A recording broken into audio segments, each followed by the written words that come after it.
And Nanaimo is where another day on the road began for the Tour de Rock team. The cyclists have rolled triumphantly into Chemainus tonight, more than 650 kilometres into their 1,000-kilometre trip from one end of the island to the other. Well past the halfway mark, they've conquered the Hump and Hydro Hill, and they'll soon be pushing their way over the Malahat. They need to head into Lake Cowichan tomorrow first, and that's a hill climb, too. The team began its day in Nanaimo, touring the city, greeting cheering supporters and accepting donations in their fight against childhood cancer. This afternoon, they pedaled 20 kilometres to Ladysmith, then went on to Chemainus, which is where they are spending the night tonight. CTV's Steve Coulterman caught up with them. The streets of Nanaimo are shut down as the Tour de Rock team is escorted along Commercial Street. The team arrives at Diana Krall Plaza to cheers of support from a crowd of more than 300 people.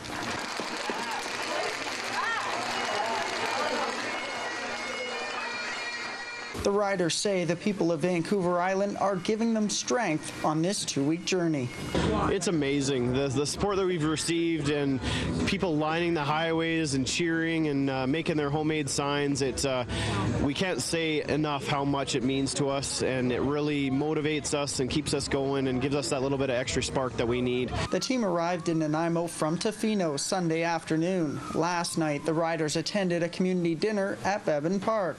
The team heard from cancer survivors and spent time with junior riders. The evening raised more than $11,000 for the Canadian Cancer Society to support programs such as Camp Goodtimes. We're crying all the time, we're hugging, meeting all these people and meeting all the different families and hearing their stories is just, it's out of this world. And at the end of the day, these families and kids and people are why we're doing this. The riders say the tour is an emotional roller coaster, one that is beginning to take its toll. Sharon Berryman is among the crowd today. She was a smoker for more than 30 years, but just over a year ago, she was diagnosed with tongue cancer. She quit smoking that day and has now survived a year of treatments.